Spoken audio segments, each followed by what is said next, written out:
দেশবাবু আদালতে যে কথাটা আপনারা বলেছেন যে আলামতগুলি কোথাও ফেলে দিয়েছেন, এই কথাটা বলেছেন, এটা আমরাও জেনেছি।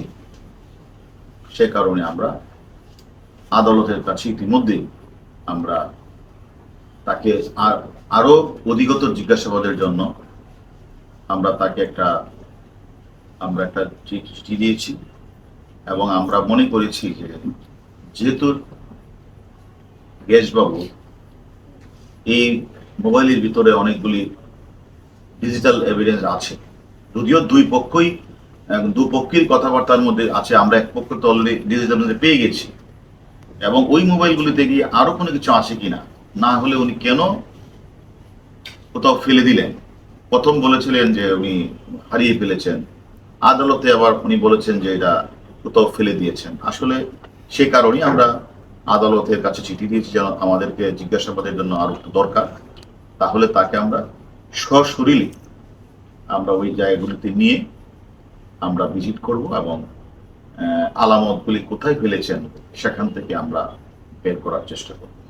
আমরা মনে করি আদালত যদি আমাদেরকে ওই সুযোগটি দেয়, তাহলে আমরা ওই আলামতে ডিজিটাল এভিডেন্স সহ অনেক কিছু থাকতে পারে, সেগুলি আমরা চেক করবো এবং উদ্ধার করার চেষ্টা করবো। আর মিন্টুর যে আপনারা রিমান্ড শেষ না হতেই কারাগারে পাঠিয়ে দিয়েছেন, এটা কেন করেছেন? মানে এটা কি কোনো চাপে পড়ে, না আসলে দেখেন, আসলে এখানে আইনের কোনো ব্যর্থই হয় নাই। তদন্তকারী কর্মকর্তা কাউকে যখন জিজ্ঞাসাবাদ করে তখন সে তার স্যাটিসফ্যাকশনের উপরই ডিপেন্ড করে।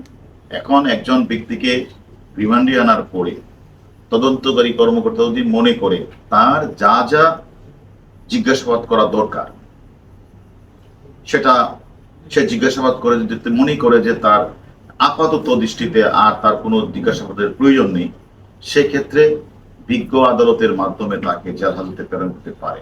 এটা আইনের কোনো ব্যর্থই না। আবার আরো তথ্যপত্র কালেকশন করে তদন্তকারী কর্মকর্তা যদি মনে করে যে তাকে আরো কিছু জিজ্ঞাসাবাদ করা আমার প্রয়োজন, সেক্ষেত্রে তদন্তকারী কর্মকর্তা তাকে আবার এনে জিজ্ঞাসাবাদ করার সুযোগ পেতে পারে, এবং সে সবসময় এই সুযোগটা পাবে। একটা বিষয় হচ্ছে যে মিন্টু গ্রেপ্তারের পর থেকে মনে হচ্ছে নানান ধরনের চাপ অনুভব হচ্ছে, কারণ আপনাদের তৎপরতা আমরা অনেকটা কম দেখছি। আমি একটা কথা, নানান গণমাধ্যমে বিষয়টা আসছে, মিন্টু গ্রেপ্তারের পর থেকে কি আপনারা চাপে আছেন? আমরা মনে করি যে আমরা এর আগেও, আপনারা জানেন, মতিঝিলের টিপু মার্ডার, কামবাঙ্গিনী চোরের শিল্পপতি হত্যা, ফারদিন হত্যাকাণ্ড সব অনেক হত্যাকাণ্ডের ঘটনা কিন্তু ঢাকা শহরে ঘটেছে। আমাদের চৌকস ডিবি টিম আমরা কিন্তু তদন্ত করে তথ্যপত্র বের করে আমরা প্রত্যেকটা খুনের মোটিভ কিন্তু আমরা বের করছি। তেমনি ভাবে আমাদের বাংলাদেশের একজন সাংসদ কলকাতার মাটিতে খুন হয়েছে, সেই হত্যাকাণ্ডের বিষয় কিন্তু আমাদের ডিবির টিম নিরলসভাবে রাত দিন তারা পরিশ্রম করে তারা তদন্তের ক্লু বের করার চেষ্টা করছে। এবং আপনারা জানেন, আমাদের তথ্যপত্রের ভিত্তিতে আমরা নেপালে গেছি, নেপালে সেই সিয়ামকে গ্রেপ্তার করা হয়েছে। আমাদের টিম আমরা কিন্তু কলকাতা গিয়েও কিন্তু আমরা বিভিন্ন তথ্যপত্র দিয়ে আলামত ধরে আমরা সাহায্য সহযোগিতা করেছি। এবং ওই হত্যাকাণ্ডের যে মূল কিলার পূর্ববাংলার কমিউনিস্ট নেতা শিমুল ভুইয়া সহ আরো অনেককে আমরা গ্রেপ্তার করছি। ইতিমধ্যে আদালতে 4 জন ব্যক্তি 164 করে বিজ্ঞ আদালতে ম্যাজিস্ট্রেটের সামনে তারা জবানবন্দি, স্বীকারোক্তিমূলক জবানবন্দি দিয়েছে। আমি মনে করি আমরা যদি প্রেশার অনুভব করতাম, আমাদের এত অ্যাচিভমেন্ট হতো না। এবং আপনারা জানেন, আমাদের ঊর্ধ্বতন কর্তৃপক্ষ, আমাদের মাননীয় স্বরাষ্ট্রমন্ত্রী মহোদয় কিন্তু একাধিকবার আপনাদের বলেছেন যে কোনো প্রেশার নেই, আমাদের প্রতি নির্দেশ হচ্ছে মামলাটার জন্য নিরপেক্ষভাবে তদন্ত করা হয়। এবং আমি মনে করি আমরা নিরপেক্ষভাবে আমাদের ডিবির চৌকস টিম, তদন্তকারী কর্মকর্তা রাত দিন 24 ঘন্টা পরিশ্রম করছে, আরো যে আসামি আছে তাদের গ্রেফতারের চেষ্টা করছে।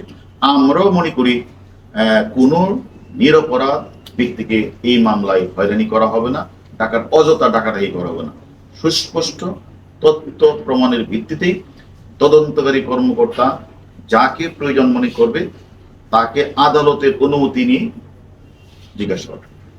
আমরা আপনাদের মাধ্যমে জানতে পারলাম এই হত্যার মূল পরিকল্পনাকারী যে শাহিনকে গ্রেপ্তারের বিষয়ে বলা হচ্ছে যে এটা ভারত থেকে করা হবে, উদ্যোগ নেওয়া হবে, যেহেতু ভারতের সঙ্গে আমেরিকার বন্দি বিনিময় চুক্তি আছে।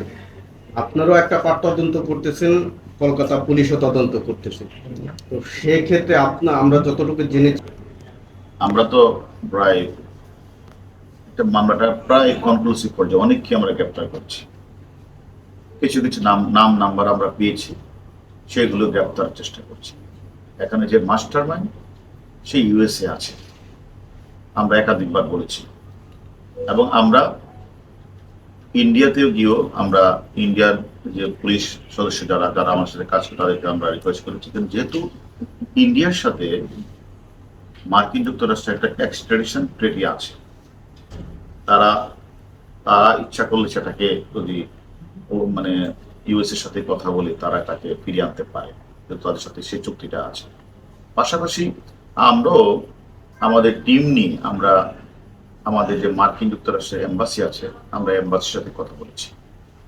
পাশাপাশি আমরা আমাদের পুলিশ হেডকোয়ার্টারের এনসিবির মাধ্যমে ইন্টারপোলকে আমরা চিঠি দিয়েছি তার বিষয়ে। আসলে আমরা কাজ করছি, আমরা সকলেই কাজ করছি, এবং ইন্ডিয়ান পুলিশ অত্যন্ত আন্তরিকতার সহিত এবং তারা তথ্যপত্র সংগ্রহ করছেন। আমি মনে করি তারাও এই জিনিসটা খেয়াল রাখবেন। আমরাও আমাদের যে এক দুজন আসামি বাকি আছে তাদেরও গ্রেপ্তারের চেষ্টা আমরা করছি। আশা করি আমরা মানে অতি দ্রুতই মানে মামলাটা নিষ্পত্তির দিকে আমরা যেতে পারবো। আচ্ছা, ডরিনের ওই এটা মানে ইন্ডিয়ান কর্তৃপক্ষ অলরেডি আমাদের বাংলাদেশ হাই কমিশনের মাধ্যমে ডরিনকে বলেছে যে ইন্ডিয়া যাওয়ার জন্য। তা আমি গতকালের আগের দিন মানে ভিকটিমের যে কন্যা ডরিনের সাথে আমিও কথা বলেছি। ডরিন একটু আমার মনে হয় কয়েকদিন যাবৎ জ্বরে ভুগছেন, আমাকে জানালেন। সে মনে হয় ভালো হলে বোধহয় শীঘ্রই উনি চলে যাবেন। ধন্যবাদ।